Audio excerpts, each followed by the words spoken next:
Rama, pedang ini naga puspa. Selamatkan dia.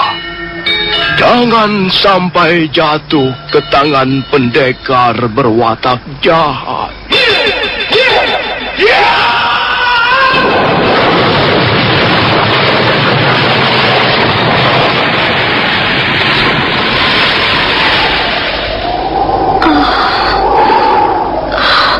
Kakang Kamandanu, kau masih juga tidak percaya bahwa aku mencintaimu. Mesin, maafkan aku, Mesin. Mesin, Mesin.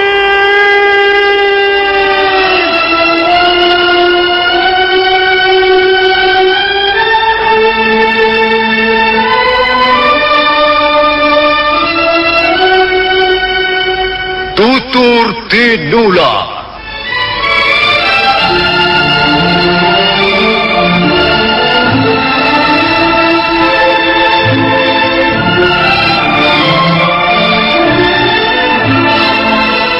Sebuah sandiwara radio serial, produksi Sanggar Cerita dan Teater Sanggar Prativi. Sebuah kisah dengan latar belakang sejarah runtuhnya Singasari dan berdirinya Kerajaan Majapahit.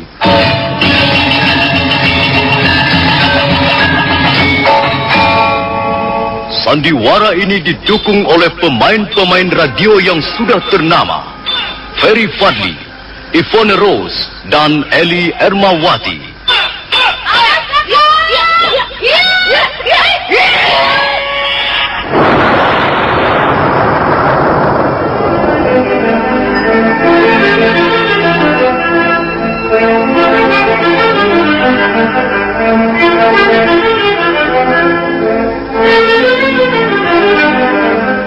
Naskah disusun dan diolah oleh S. Tijab. Hiasan musik dan sutradara C. Ispriyonoka. Kali ini mengetengahkan episode ke-8 dengan judul Angkara Murka Merajalela.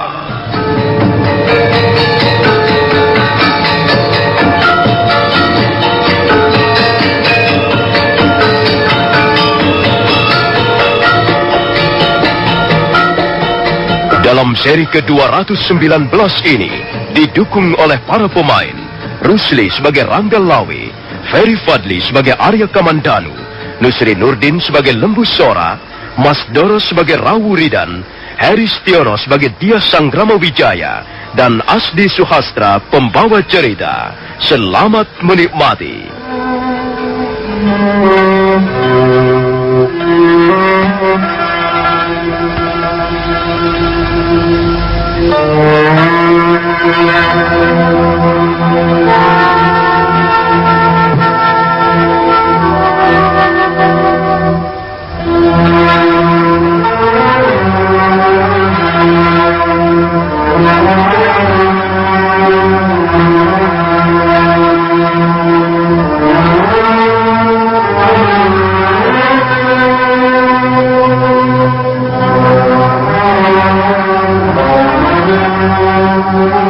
Arya Kamandanu sudah tiba di pedukuhan Majapahit.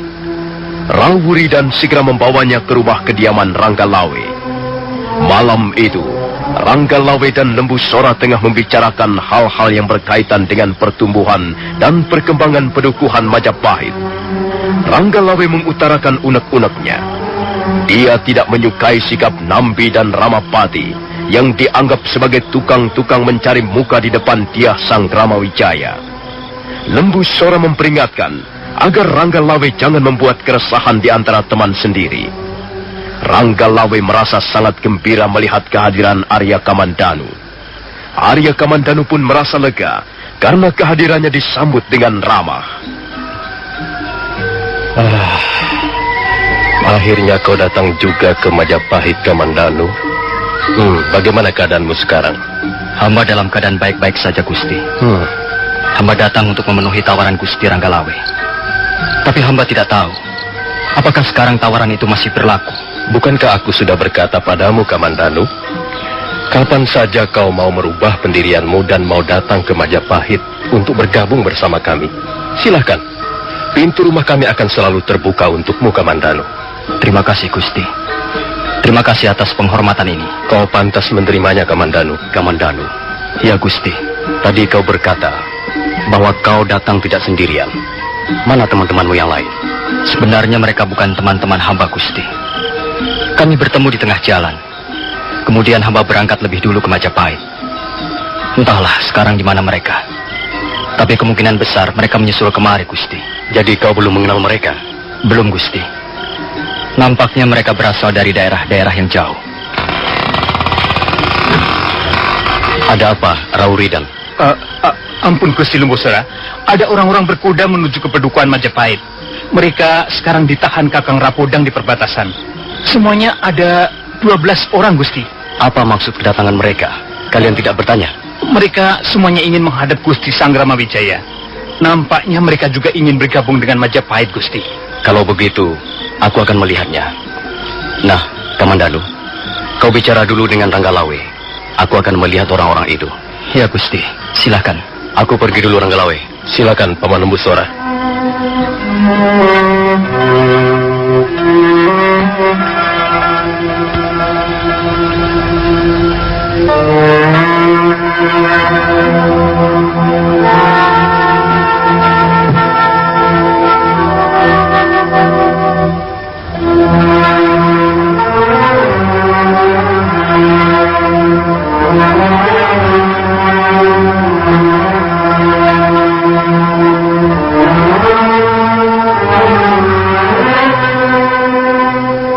Apa saja yang kau kerjakan selama ini, Kamandanu? Selama ini boleh dikata, hamba tidak pernah mengerjakan apa-apa, Gusti. Hamba hanya disibukkan oleh kepentingan-kepentingan pribadi yang sempit. Kau mempunyai kemampuan, Kamandanu. Dan kupikir kemampuan itu bisa dimanfaatkan sebaik-baiknya.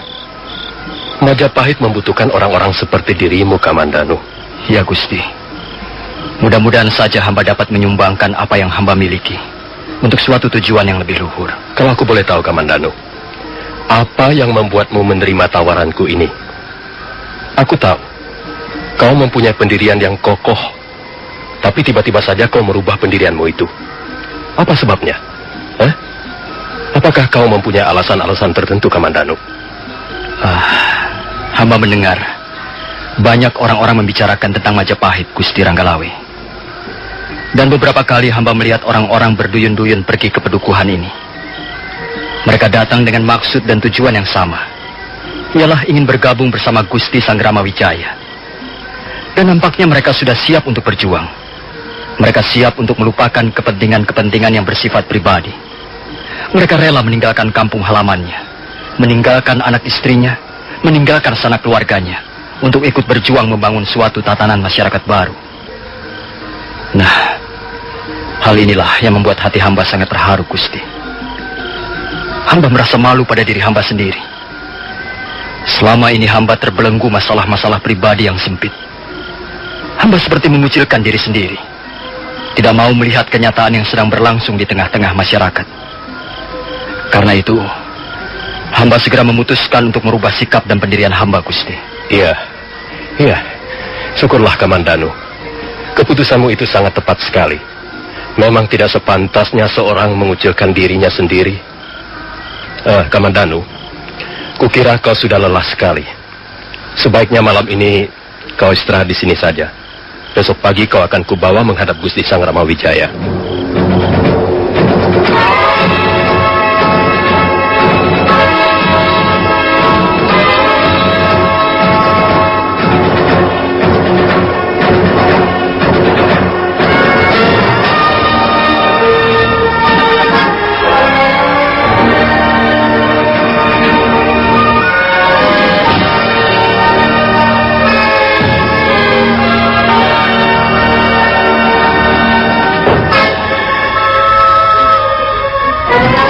Kami sangat gembira mendengar keputusanmu, Kamandanu. Mudah-mudahan saja kita bisa bekerja sama dengan baik. Ya, Gusti.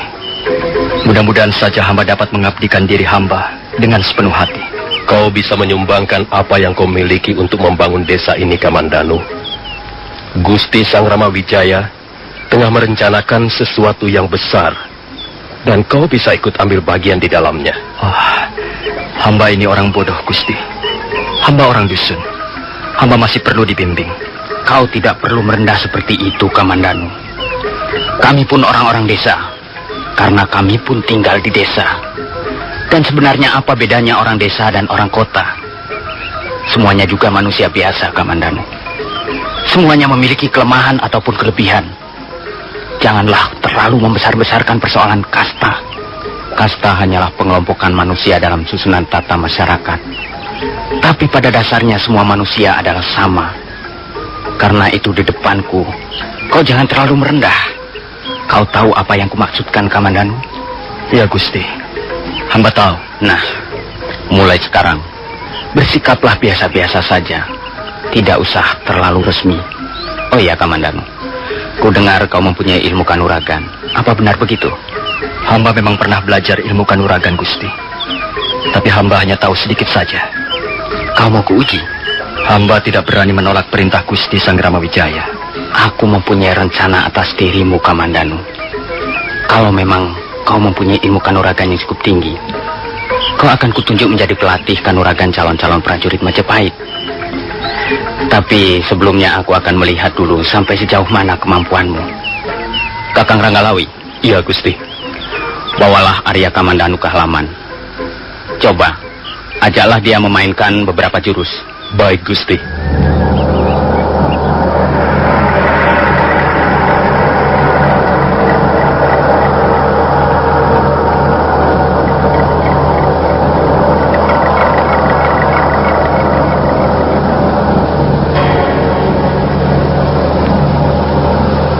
Arya Kamandanu mengikuti Ranggalawi meninggalkan serambi rumah kediaman Dyah Sang Ramawijaya.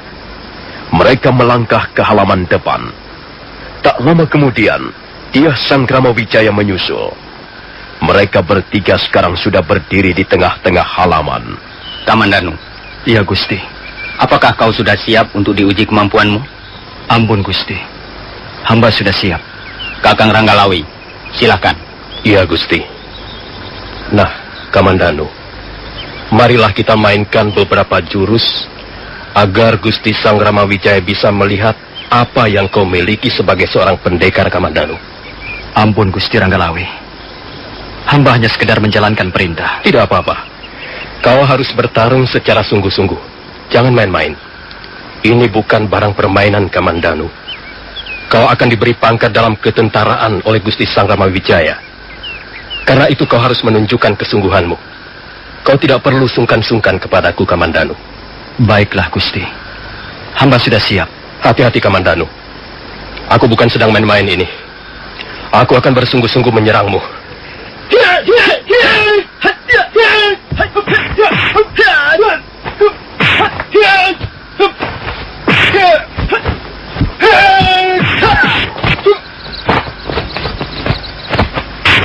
Aku melihat kau ragu-ragu, Kamandanu.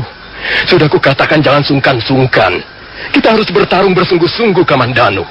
Nah, bersiaplah, Kamandanu.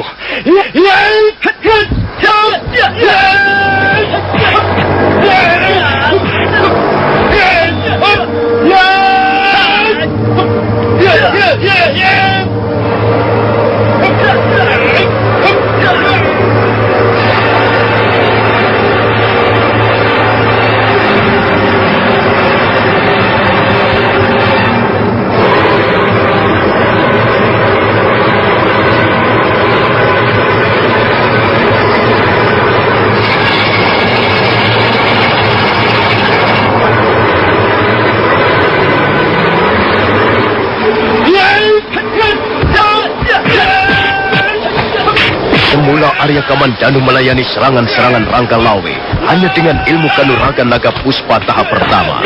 Dia memang masih nampak ragu-ragu dan bimbang untuk menghadapi Ranggalawi. Dia masih merasa sungkan. Tapi serangan Ranggalawi tiba-tiba berubah menjadi sangat gencar. Ranggalawi, bekas senopati perang kerajaan Singasari itu, menyerangnya habis-habisan. Dia terus merangsek. jurus-jurusnya menjadi semakin berbahaya. Serangannya datang silih berganti bagaikan aliran gelombang lautan. Akhirnya Arya Kamandanu tidak mempunyai pilihan lain lagi. Dia terpaksa mengeluarkan Aji Saipi Angin untuk melambari jurus-jurus kanuragan naga puspa tahap kedua. Memang benar apa yang dikatakan Kakang Ranggalawi. Pemuda ini mempunyai ilmu kanuragan yang cukup tinggi. Dan agaknya dia juga mempunyai Aji Saipi Angin yang memadai. Iya, bagus. Sekarang aku semakin bertambah yakin. Aku tidak ragu-ragu lagi. Pemuda ini sangat tepat menjadi pelatih olah kanuragan calon-calon prajurit Majapahit. Ya, cukup Kakang Ranggalawi.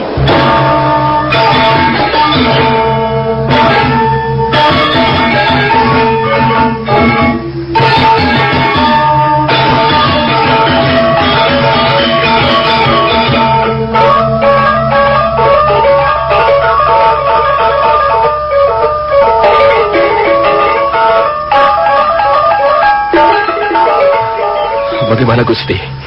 Bukankah dia mempunyai kemampuan yang cukup memadai, Gusti? Iya, aku sudah bisa melihat sendiri sekarang. Kau memang hebat, Kamandanu. Ampun, Gusti. Hamba sebenarnya masih kurang berpengalaman. Kalau pertarungan ini tadi diteruskan, Gusti, belum tentu aku bisa mengalahkannya. Aku belum tentu bisa mengalahkanmu, Kamandanu. Oh, Gusti Ranggalawe sebenarnya masih jauh lebih berpengalaman. Hamba kira hamba tidak akan mampu bertahan lebih dari 20 jurus lagi kalau pertarungan ini tadi diteruskan. Kau jangan menghina aku, Kamandanu. Ampun, Gusti. Hamba mengatakan yang sebenarnya. Hamba bukan bermaksud menghina ataupun merendahkan Gusti Ranggalawe. Baiklah. Mulai sekarang, kau sudah mulai bisa bekerja di Majapahit, Kamandanu. Besok aku akan memberitahu Paman Lembusora, Kakang Kebo Anabrang, Kakang Banyak Kapuk, dan yang lain-lain lagi. Barangkali besok pagi kau sudah bisa diresmikan menjadi seorang pelatih ilmu kanuragan. Dan kau akan kuberi pangkat Rekrian Rangga. Nah, dengar Kamandanu. Kau akan diberi pangkat, yakni Rekrian Rangga. Dan dengan pangkatmu itu, kau akan mempunyai kedudukan yang sangat menentukan, Kamandanu. Iya. Untuk sementara ini, kau akan kuberi kepercayaan melatih 200 orang calon prajurit Majapahit. Dan nanti, kalau kita sudah membentuk pasukan, kau akan membawahi paling tidak 1000 orang prajurit, Kamandanu. Oh, Gusti. Terima kasih atas anugerah ini. Hamba berjanji tidak akan menyia-nyiakannya. Dan hamba berjanji akan bekerja dengan sebaik-baiknya.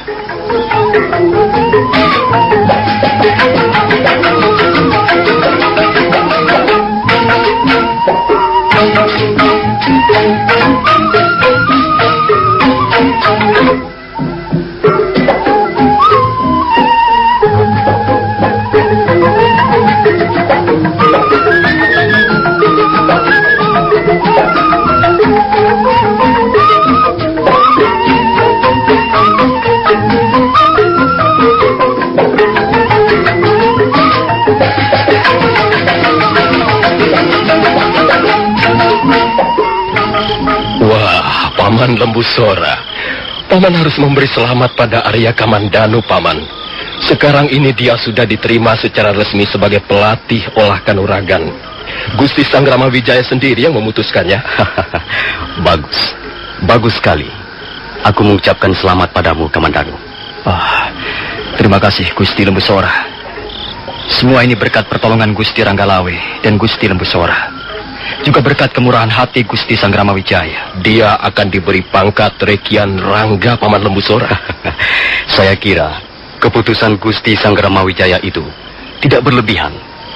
Tapi kau harus berhati-hati, Kamandanu. Kau jangan silau oleh pangkat. Sebab pangkat akan membuat kedudukan seseorang sangat menentukan. Tapi kalau orang itu lengah dan tidak waspada, kalau dia menjadi silau oleh pangkatnya sendiri, hal itu justru bisa menjerumuskannya ke tempat yang paling hina. Terima kasih, Gusti Lembusora. Hamba akan menuruti segala nasihat dan kata-kata Gusti Lembusora. Mudah-mudahan saja hamba selalu diberi kesadaran Hamba akan berusaha untuk tidak lengah dan silau oleh pangkat. Dan hamba berjanji akan bekerja dengan sebaik-baiknya, mengabdi pada pedukuhan Majapahit ini. Tapi, sebenarnya, masih ada yang terasa mengganggu ketenangan hamba. Apa maksudmu, Kamandanu? Kukira sekarang ini kau sudah tidak mempunyai persoalan lagi, Kamandanu. Kau tinggal bekerja, dan besok pagi kau sudah bisa mulai bekerja. Apalagi? Sebenarnya, hamba masih belum yakin langkah-langkah hamba sendiri, Gusti Ranggalawe. Mengapa kau bisa belum yakin? Kalau sekarang ini kau bekerja di Majapahit, artinya kau harus ikut berjuang bersama kami. Kau harus mendukung rencana besar Gusti Sanggramawijaya. Ya, Kamandanu. Bekerja sesuai dengan kemampuan kita. Itu artinya berjuang. Apakah itu belum cukup jelas bagimu? Hamba tahu, Gusti. Hamba tahu bahwa hamba harus berjuang. Tapi berjuang untuk apa? Selama ini hamba tidak pernah memikirkan hal-hal yang menyangkut kemasyarakatan. Hamba juga buta tentang hal-hal yang bersifat kenegaraan ataupun pemerintahan. Hamba tidak pernah berhubungan dengan rencana-rencana yang besar. Ya, cukup, Kamandanu. Aku mengerti apa yang kau maksudkan. Memang, perjuangan untuk meraih cita-cita yang besar dibutuhkan azas atau dasar. Dasar atau azas inilah yang nanti akan digunakan orang untuk tempat berpijak. Nah, Kamandanu, dasar perjuangan itulah yang sekarang kau butuhkan. Sebelum memiliki dasar-dasar yang kokoh, seseorang tidak mungkin mampu menumbuhkan semangat perjuangan yang tinggi.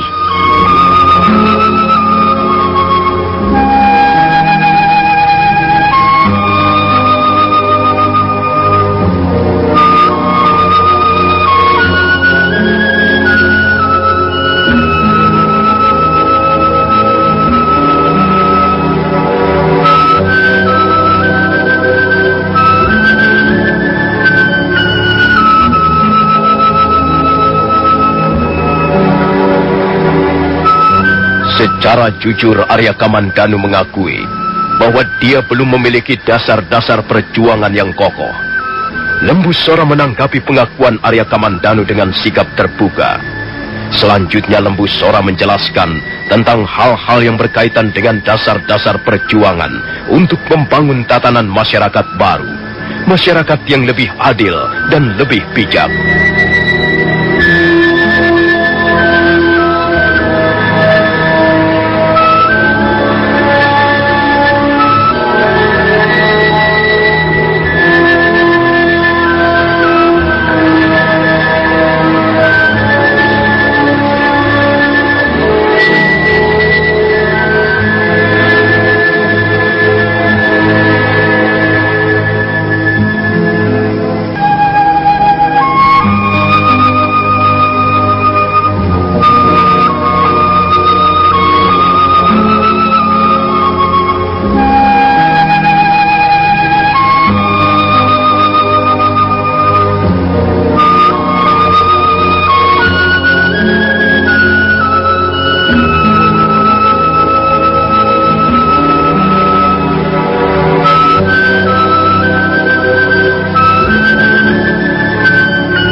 Arya Kamandanu sudah diterima bekerja di Majapahit. Dia Sanggramawijaya memberinya pangkat Rekrian Rangga. Dia ditugaskan melatih 200 orang calon prajurit Majapahit. Malam harinya, Arya Kamandanu berbincang-bincang dengan Ranggalawe dan Lembu Sora di rumah kediaman Ranggalawe. Arya Kamandanu mengeluh karena merasa belum mempunyai dasar-dasar berpijak yang kokoh untuk berjuang bersama warga pedukuhan Majapahit yang lain. Lembu Sora kemudian menjelaskan panjang lebar mengenai azas atau dasar-dasar perjuangan itu. Memang, perjuangan membutuhkan dasar berpijak yang kokoh. Dasar atau azas itu disebut azas perjuangan. Jika kita hendak membangun sebuah rumah, kita juga memerlukan dasar yang kokoh. Tanah harus lebih dulu dikeraskan, dan kita harus menyiapkan umpak untuk menyangga tiang. Membangun sebuah rumah tanpa memperhatikan dasar-dasarnya akan sangat membahayakan penghuninya. Rumah seperti itu tidak akan tahan goncangan. Sekali terkena angin ribut atau gempa bumi, rumah itu pasti akan hancur berantakan. Nah, Kamandanu, sekarang ini yang penting bagimu harus mempunyai dasar-dasar itu. Dasar-dasar di mana kau akan meletakkan sikap dan perjuanganmu. Kau paham apa yang kumaksudkan? Ya, Gusti. Sepertinya hamba cukup memahami apa yang Gusti Lembusora maksudkan. Tapi hamba pernah mendengar bahwa Gusti Sanggrama Wijaya mempunyai rencana yang besar. Apakah Gusti Lembusora tidak keberatan menjelaskan hal itu pada hamba? Rencana beliau itu sebenarnya merupakan rencana rahasia. Rencana ini tidak boleh bocor kemana-mana. Tapi karena kau akan menjadi salah seorang pemimpin di Majapahit, tidak ada buruknya jika kau mengetahui rencana itu. Begini Kamandanu, kau pasti tahu siapa Gusti Sanggrama Wijaya itu. Beliau adalah putra mantu almarhum Sang Prabu Kertanegara. Hanya itulah yang hamba ketahui. Beliau adalah salah seorang pangeran Singasari. Iya, kukira itu sudah cukup. Beliau adalah salah seorang pangeran Singasari.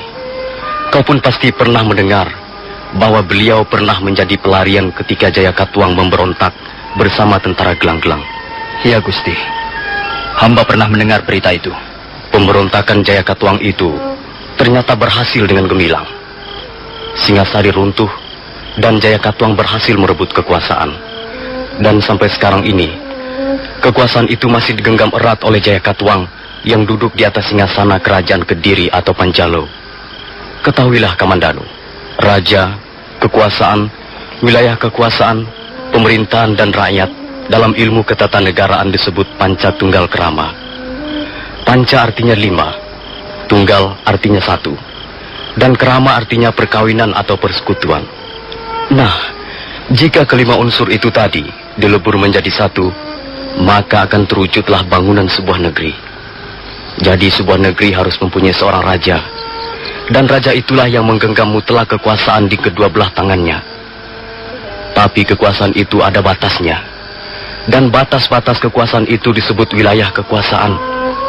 Kerajaan Kediri sekarang ini misalnya mempunyai wilayah kekuasaan yang sangat luas. Hampir seluruh bagian timur Pulau Jawa ini menjadi wilayah kekuasaannya. Mulai dari pantai Tuban, terus ke timur sampai ke Surabaya, terus menyisir pantai utara Pulau Jawa, terus memutari pantai bagian timur sampai ke Kadipaten Belambangan. Dan hampir seluruh bagian dari pantai-pantai selatan merupakan daerah kekuasaan Prabu Jayakatwang. Tapi seorang raja tidak bisa bekerja sendirian saja. Dia harus memilih orang-orang yang tepat untuk membantu melaksanakan tugas-tugasnya sebagai raja. Karena itu, dia perlu membentuk sebuah pemerintahan. Nah, di dalam roda pemerintahan yang senantiasa berputar itulah, sang raja dengan dibantu orang-orang kepercayaannya bekerja untuk menunaikan tugas-tugas mulia. Tugas apakah gerangan? Apakah sasaran akhir dari tugas-tugas seorang raja? Tidak lain dan tidak bukan adalah rakyatnya sendiri. Dia harus bekerja untuk kemakmuran rakyatnya, untuk kesejahteraan rakyatnya, untuk meningkatkan taraf hidup rakyatnya.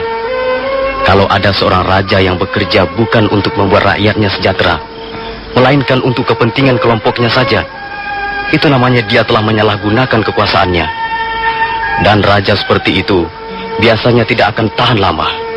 Raja seperti itu harus segera diturunkan dari atas tahtanya. Bukankah begitu, Paman Lembusora? Kau benar, Ranggalawe. Kita harus berjuang keras untuk mengakhiri kekuasaan Jayakatwang yang disalahgunakan bersama kaki tangannya. Tapi kita tidak boleh berjuang sendiri-sendiri. Kita harus bergabung, harus bersatu. Kita harus bergerak bersama-sama sesuai dengan bendera yang dikibarkan Gusti Sanggrama Wijaya.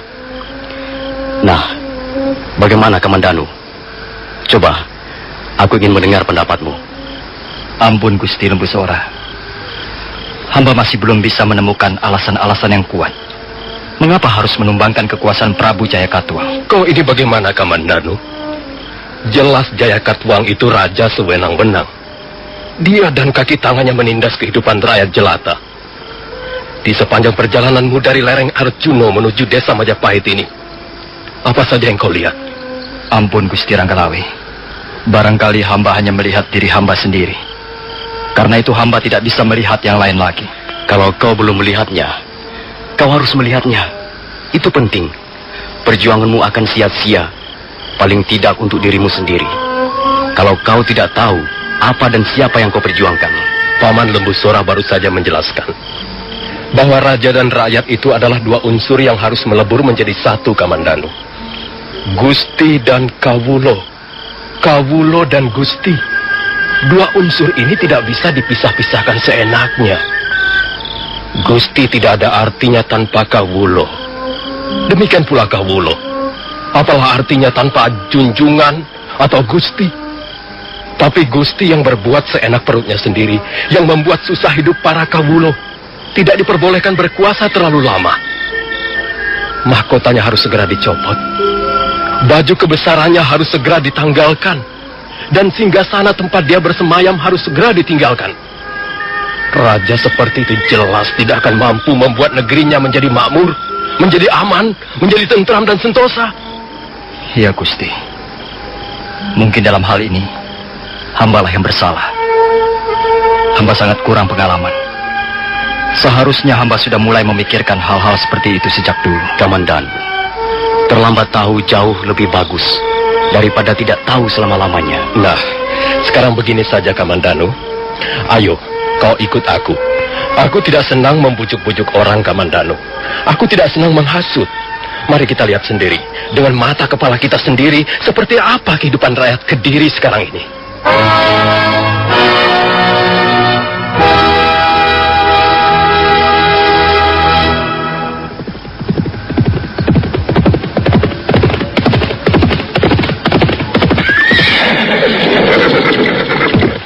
Bagaimana? Bagaimana dengan pakaian yang kukenakan sekarang ini, Kamandanu? Apakah aku masih tetap kelihatan seperti Ranggalawe? Tidak Gusti. Sekarang ini Gusti lebih mirip dengan seorang petani yang biasa bergaul dengan lumpur di sawah. Bagus, bagus Kamandanu. Kalau begitu penyamaran kita barangkali akan berhasil. Kau pun kelihatan seperti seorang pencari kayu bakar di hutan, Kamandanu. Dan bukan seorang pendekar kau. Tapi, mengapa kita harus mengenakan pakaian penyamaran ini? Kita akan menyusup ke tengah-tengah rakyat jelata, Kamandanu. Kita akan melihat sendiri bagaimana kehidupan mereka di sana. Tapi Gusti, hamba pun sebenarnya juga seorang rakyat jelata. Ya, aku tahu kau seorang rakyat jelata, Kamandanu. Kau juga biasa hidup di desa. Tapi anehnya kau tidak pernah melihat bagaimana cara teman-temanmu hidup. Apa saja yang kau lihat selama ini, Kamandanu? Kau ini keterlaluan sekali. Tapi sudahlah, nanti kau akan melihatnya sendiri. Kalau tidak salah di bawah bukit ini ada sebuah desa, Kamandanu. Kita akan pergi mengunjungi desa itu. Mudah-mudahan ada yang bisa kita lihat di sana. Ayo, Kamandanu.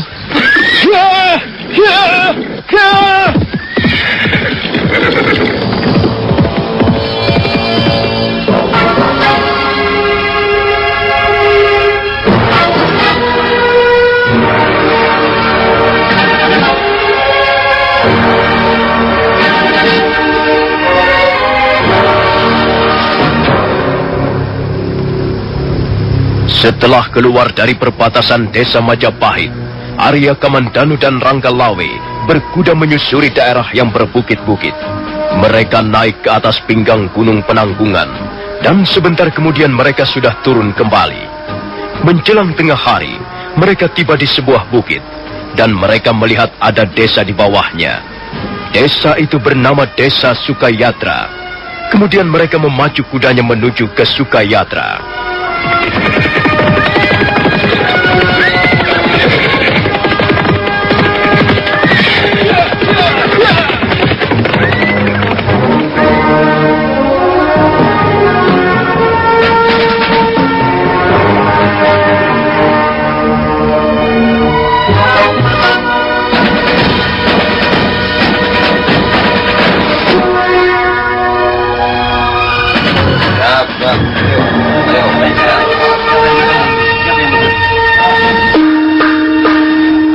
Tenang.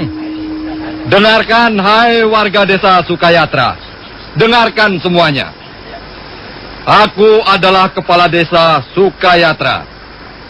Aku sengaja mengundang kalian semuanya berkumpul di halaman rumahku ini untuk ikut menyaksikan jalannya sidang pengadilan tingkat desa. Sidang ini nanti akan dipimpin oleh Bapak Penghulu Pengadilan yang sudah cukup berpengalaman. Beliau sengaja kita undang jauh-jauh dari kota Kediri untuk membantu kita menyelesaikan perkara-perkara keadilan yang terjadi di desa Sukayatra ini. Barangkali kalian belum tahu siapa nama beliau. Nama beliau adalah Rakedaksa Sembah Pujadewa. Nah, beliau inilah orangnya. Yang berdiri di sebelahku inilah priayinya. Beliau datang ke desa Sukayatra ini dengan dikawal 20 orang prajurit Kediri. Beliau-beliau yang berdiri berjajar di sepanjang halaman inilah prajurit-prajurit Kediri yang gagah dan perkasa. Nah, Bapak Penghulu Pengadilan, hamba kira cukup sambutan dari hamba sebagai kepala desa. Selanjutnya, hamba serahkan pada kebijaksanaan dan wewenang Bapak Penghulu Keadilan. Silakan. Terima kasih Kepala Desa Sukayatra. Sekarang kita langsung saja pada persoalannya. Pada kesempatan kali ini, kita akan menangani masalah pencurian. Salah seorang warga desa Sukayatra yang bernama Bapak Wanaringgit melaporkan secara tertulis bahwa burung kesayangannya telah hilang dicuri orang. Coba, mana yang bernama Wanaringgit? Hambalah Wanaringgit, Bapak Penghulu Keadilan. Nah, coba ulangi secara lisan laporanmu di depan warga desa yang lain. Baik, Bapak Penghulu Keadilan. Hamba memang telah kehilangan seekor burung kesayangan hamba. Burung itu mahal sekali harganya. Di samping memang ocehannya sangat bagus, dia termasuk burung yang sudah langka. Burung itu bernama burung jalak sewu. Hamba sangat kecewa dan sedih melihat burung hamba itu hilang. Tapi kemudian hamba melihat bahwa burung itu berada di dalam sangkar Marasiluk. Tunggu dulu, Wanaringgit. Kau melihat sendiri bahwa burungmu itu ada di dalam sangkar Marasiluk? Ya, Bapak Penghulu Keadilan. Hamba melihatnya sendiri. Mengapa kau tidak langsung memintanya kembali? Hamba memang tidak langsung memintanya kembali. Hamba bermaksud mencari seorang saksi lebih dulu. Tapi ketika hamba datang bersama saksi hamba, ternyata burung itu sudah tidak ada lagi. Dan Marasilu tidak mau mengakui telah mencuri burung hamba. Nah, Bapak Penghulu Keadilan, demikianlah laporan yang dapat hamba berikan. Iya. Siapa yang bernama Marasilu? Coba maju ke depan. Hamba Bapak Penghulu Keadilan. Hambalah yang bernama Marasilu. Jangan gugup. Bagaimana tanggapanmu sekarang? Benarkah kau telah mencuri burung kesayangan Wanaringgit? Tidak, Bapak Penghulu Keadilan. Hamba tidak mencuri. Hamba menangkap burung jalak sewu itu di kebun belakang rumah hamba sendiri. Ya. Tapi burung itu milikku, Marasilu. Semua orang tahu bahwa burung jalak sewu burung yang mahal harganya. Bagaimana kau bisa memiliki burung seperti itu? Kau hanya seorang petani gurem. Sedangkan seekor kambing pun kau tidak punya. Apalagi burung jalak sewu. Wanaringgit, memang aku orang yang miskin. Tapi aku tidak pernah mencuri burungmu. Jadi kau menyangkal tuduhanku. Tuduhanmu itu tidak beralasan. Kalau kau merasa memiliki burung yang mahal harganya, mengapa kau biarkan dia terlepas? Aku tidak membiarkannya terlepas, goblok. Burung itu lepas sendiri. Sudah. Cukup. Kalian tidak perlu bertengkar. Aku sudah tahu duduk perkara yang sebenarnya. Marasilu memang bisa dianggap bersalah. Tapi Tapi hamba benar-benar tidak mencuri, Bapak Penghulu Pengadilan. Marasilo, kau harus bersikap sopan di depan Bapak Penghulu Keadilan. Kau jangan membuat malu warga desa Sukayatra ini. Tapi saya harus membela hak-hak asasi saya, Pak Lurah. Tutup mulutmu, Marasilo. Kalau kau masih juga ngoceh ngalor ngidul, kau bisa dihukum berat. Kau harus membantu kelancaran jalannya sidang ini, Marasilo. Baik, Bapak Penghulu Keadilan. Baik. Nah, sekarang dengarlah penjelasanku. Ya. Marasilo memang dianggap bersalah. Dia telah mengambil milik orang lain, dan hal itu bisa digolongkan pencurian. Karena itu, dia akan dijatuhi hukuman berdasarkan undang-undang mengenai pencurian. Ampun, Bapak Penghulu Keadilan. Ampunkan hamba.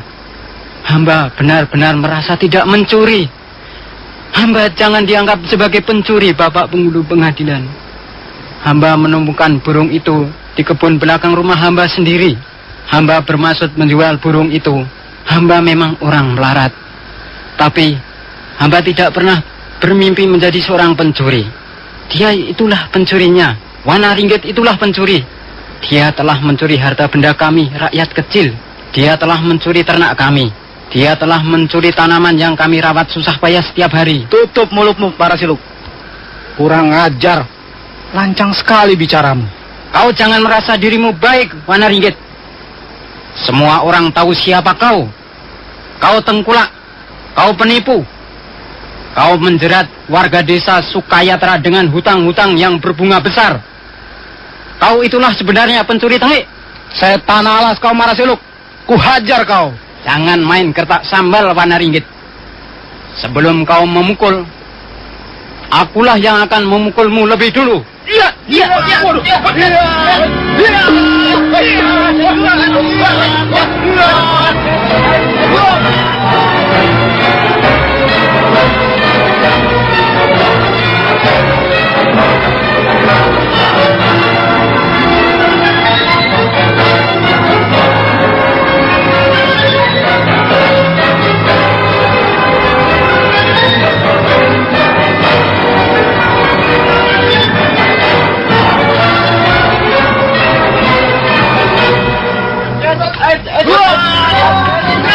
Wanaringgit kelihatan marah sekali.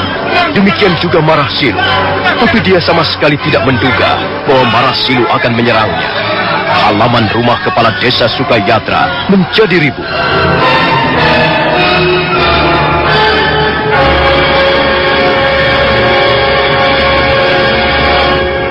Nah, bagaimanakah kisah selanjutnya? Apakah yang akan dialami Marasilo, salah seorang warga desa Sukayatra yang miskin dan melarat itu? Keputusan apakah yang akan dijatuhkan Bapak Penghulu Keadilan?